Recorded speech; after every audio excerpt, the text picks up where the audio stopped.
Everyone, मैं हूं Archana Saurabh. Welcome to #achievers. Friends, 2-3 दिनों से मैंने वीडियो नहीं डाले थे। आज मैं आपके पास लेके आई हूं स्क्वीनेस।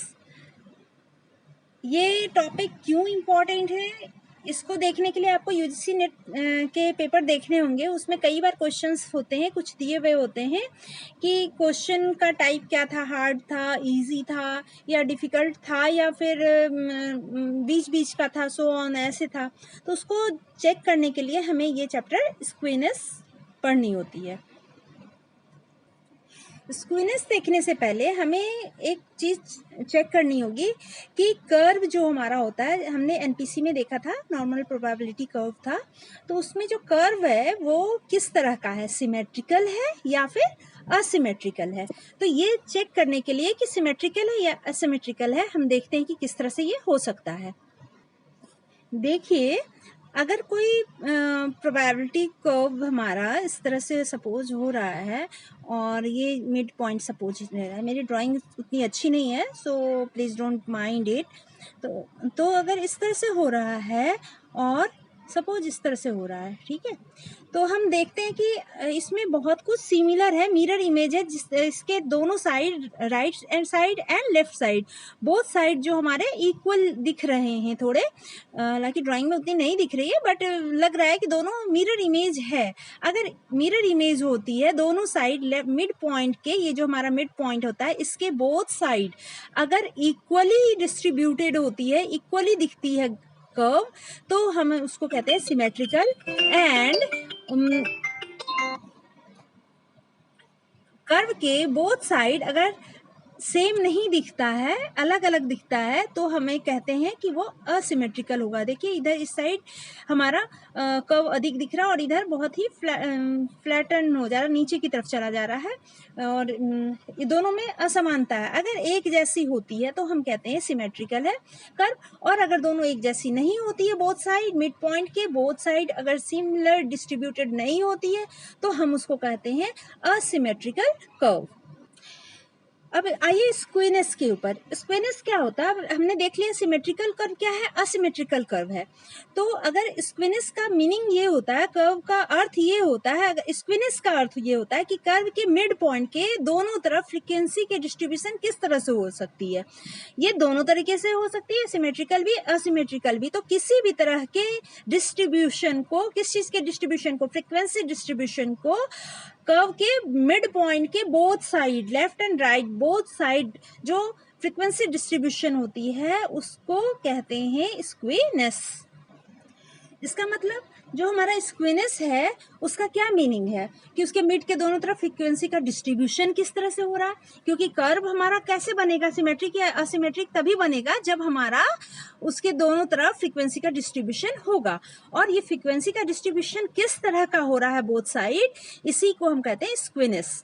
Skewness measure is a measure of symmetry और असिमेट्री ऑफ डाटा डिस्ट्रीब्यूशन। जो हमारा डाटा का डिस्ट्रीब्यूशन हो रहा है बोथ साइड, वो किस तरह का है, सिमेट्री है या असिमेट्री है, उसी से हम स्क्वीनेस की मेजर करते हैं। अब सिमेट्रिक कर्व का हमने पहले ही बताया कि वो क्या हो जाएगा, सिमेट्रिक कर्व तभी होगा जब बोथ साइड इक्वल दिखेंगे। इसका मतलब दोनों में मिरर इमेज होगी, जैसा लेफ्ट वैसा ही राइट। जब इस तरह की कंडीशन होगी तब उस वहां पर क्या हो जाएगा, नन स्क्वीनेस। और इसका मतलब कि वहां स्क्यू कितना है, 0 है। इस बात को ध्यान रखना है कि उसमें ऐसी कंडीशन में जब सिमेट्रिकल होगा तब वहां स्क्यू 0 होगा। अब सबसे पहले हम आते हैं कि स्क्वीनेस होती कितने तरह की है। तो 3 तरह की होती है। तो इसी के बेस पे हम ये मेजर कर पाते हैं कि कोई भी क्वेश्चन पेपर अगर पूछा जाता है कि क्वेश्चन पेपर कैसा था, डिफिकल्ट था, इजी था, कैसा था। तो देखिए, ये हमारा एनपीसी है और इसमें ये मिड पॉइंट हमारा आ रहा है। मिड पॉइंट के दोनों तरफ इक्वली डिस्ट्रीब्यूटेड, लगभग, इसमें ड्राइंग में उतनी अच्छी नहीं दिख रही, बट फिर भी हम मान सकते हैं, कंसिडर कर सकते हैं कि both side equally distributed squid है इसका मतलब सिमेट्रिक है। अगर सिमेट्रिक है तो वहाँ स्क्विनेस कितनी हो जाएगी, 0, यानी कि नो स्क्विनेस। जब नो स्क्विनेस होता है इसका मतलब कि मिड पॉइंट जो उसका सेंटर आ रहा है, जहाँ मिड पॉइंट है वहीं पर उसका मीन भी लाई कर रहा है, मीडियन भी लाई कर रहा है और मोड भी लाई कर रहा है। इसका मतलब जब मीन, मीडियन और मोड तीनों के तीनों मिड पॉइंट पर लाई करते होंगे तब उसमें कहा जाएगा स्क्विनेस 0 होगा। हमने देखा कि सेम पॉइंट पर, मतलब सेम पॉइंट पर क्या क्या होंगे, मीन भी होंगे, मीडियन भी होंगे और मोड भी होंगे, तीनों एक ही पॉइंट पे होंगे। अब वो एक पॉइंट कौन सा होगा, जो सेंटर ऑफ द कर्व होगा। यानी कि अब देख लीजिए चारों चीजें एक साथ हो गई। जो सेंटर होगा यानी कि जो मिड पॉइंट होगी वहीं पे मीन होगा, वहीं मीडियन होगा और वहीं पे उसका मोड होगा। अगर ये चारों चीजें एक साथ होती है यानी कि मीन, मीडियन और मोड सेंटर पर होगा कर्व के, तब उसको, ऐसे क्वेश्चंस को कहा जाएगा नीदर इजी नॉर डिफिकल्ट। इसको समझने के लिए हम एक बार फिर देखते हैं। सपोज ये हमारा एक एक्सिस है, ओके, और ये इसका मिड पॉइंट है, ठीक है, मिड पॉइंट है यहाँ पर। तो इधर हमारा क्या होगा, पॉजिटिव डायरेक्शन होगा और इधर क्या हो जाएगा, नेगेटिव डायरेक्शन होगा, ठीक है। तो अब कोई हमारा कर्व इस तरह से आ रहा है कि इधर जितना है उतना ही इधर है सपोज। इसका मतलब कि दोनों साइड जितना बच्चों ने जितना पॉजिटिव साइड ये किया, मतलब इधर के जितना सही आंसर किया उतना ही गलत भी आंसर किया। इसका मतलब कि क्वेश्चन ना तो बहुत इजी था ना बहुत डिफिकल्ट था, यानी मॉडरेट किस्म का था। वो दोनों बच्चे के लिए कुछ आसान क्वेश्चंस भी थे और कुछ मुश्किल क्वेश्चन भी थे, इसलिए तो उन्होंने कुछ क्वेश्चंस के इजी आंसर सही दिए और कुछ के आंसर उन्होंने गलत दिए। अब नेक्स्ट टाइप हमारा आता है राइट स्क्विड। जो राइट स्क्विड होता है, स्क्विड का मतलब होता है विषमता, विषम होना, मतलब एक जैसा नहीं होना। तो राइट स्क्विड का मतलब राइट साइड में स्क्विनेस इसकी ज्यादा होगी। It is also positive skewed. अब देखिए पॉजिटिव स्क्यूड क्यों है, देख लीजिए। ये हमारा सपोज ये कर्व लिया हमने, यहाँ पर ये सेंटर, यहाँ पर हमारा यहाँ ये आ रहा है, सॉरी ये सेंटर आ रहा है। तो सेंटर यहाँ पर है तो इसके इस साइड में, नेगेटिव साइड में ज़्यादा हमारा कर्व आ रहा है और इसके बाद फ्लैटर्न होता चला जा रहा है। मतलब पॉजिटिव साइड में फ्लैटर्न हो रहा है, स्क्विनेस आ जा रही है, ढलान आ जा रही है। तो जब पॉजिटिव साइड में ढलान आ जा रही है इसका मतलब ज़्यादातर लोगों ने हमारा गलत आंसर करा। अगर ऐसा हुआ कि किसी क्वेश्चन पेपर को ज़्यादातर लोगों ने गलत आंसर करा है तो इसका मतलब वो क्या हो जाएगा, डिफिकल्ट हो जाएगा। इस केस में जो सेंटर होगी, सेंटर के दूसरे साइड में, नेगेटिव साइड में मीन, उसके बाद फिर इधर मीडियन और मोड होगा। यानी कि आप देख रहे हैं सबसे लेफ्ट साइड हमारा मोड है, फिर मीडियन है, फिर मीन है और उसके बाद सेंटर होता है। मतलब यहाँ सेंटर इधर शिफ्ट हो गया, सेंटर के बाद हमारा कर्व फ्लैटर्न्ड हो जा रहा है। अगर ये फ्लैटर्न्ड हो जा रहा है हमारा पॉजिटिव साइड में तो इसको राइट स्क्विड, या फिर राइट साइड में हो रहा है ना तो इसलिए राइट स्क्विड या फिर पॉजिटिव स्क्विड कहते हैं। इसमें मोड, मीडियन और मीन का जो रिलेशन होगा उसमें होगा mode is lesser than median and median is lesser than mean.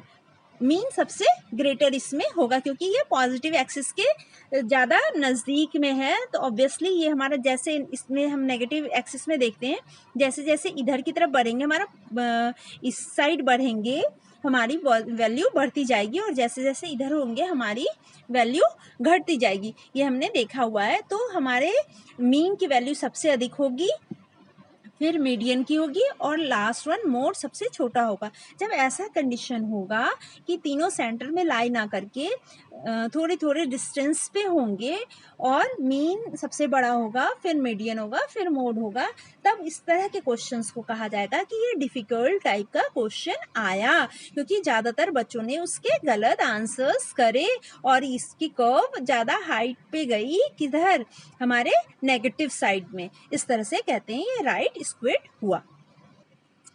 अब हमारा जो तीसरा है वो हम देखते हैं लेफ्ट स्क्विड। लेफ्ट स्क्विड कब होगा, जब ये लेफ्ट साइड में हमारा स्क्विड होगा। इसका मतलब आप देख रहे हैं ये ग्राफ है हमारा, और इस ग्राफ में हमारा सेंटर कहाँ है, यहाँ पर है। इस सेंटर के जो इस साइड में लेफ्ट साइड में स्क्विड है, और हमारा जो पॉजिटिव साइड है इस तरफ में हमारी ग्राफ बनी हुई है। इसमें क्या होगा, हमारा मीन से बड़ा मीडियन होगा और मीडियन से बड़ा मोड होगा। आप देख रहे हैं मीन है, फिर मीडियन है, फिर मोड है। पॉजिटिव मोस्ट में हमारा मोड है, जो सबसे अधिक पॉजिटिव साइड में होगा वो सबसे उसकी वैल्यू अधिक होती है, तो मोड हमारा सबसे अधिक वैल्यू है, फिर हमारा मीडियन है और लास्ट वन मीन है, और उसके बाद हमारा ये सेंटर आता है। इसका मतलब जो सेंटर के राइट साइड में ये सारी चीज़ें शिफ्ट हो जाती हैं और दूसरी साइड में हमारी जो कर्व है वो फ्लैटर्न्ड हो जा रही है। तब इस तरह के क्वेश्चंस में हम ये कह सकते हैं कि ज़्यादातर बच्चों ने कैसा आंसर्स करा, इधर पॉजिटिव आंसर करा, इसका मतलब सही आंसर करा है। इसका मतलब ज़्यादातर बच्चों ने जब सही आंसर करा है तो इसका मतलब क्या हुआ कि क्वेश्चन किस टाइप का था, इजी टाइप का था। क्वेश्चन जो पूछा गया था एग्जाम में वो किस तरह का था, इजी टाइप का था। ये इस तरह के क्वेश्चंस आपको नेट के एग्जाम में पूछे जाते हैं। आपको राइट स्क्यूड या फिर पॉजिटिव स्क्यूड दिया हुआ रहेगा, लेफ्ट स्क्यूड या फिर नेगेटिव स्क्यूड करके दिया रहेगा, और पूछा जाएगा कि क्वेश्चन किस तरह के हैं, डिफ़िकल्ट है, इजी है, not difficult, not easy and so on, ऐसे करके ऑप्शंस आपके पास गिवन रहेंगे। फ्रेंड्स, ये था हमारा स्क्वीनेस। नेक्स्ट वीडियो में कुछ और लेके आऊँगी आपके लिए। तब तक के लिए keep watching and keep practising. Please do share, like and subscribe our channel and don't forget to hit the bell icon. Thank you.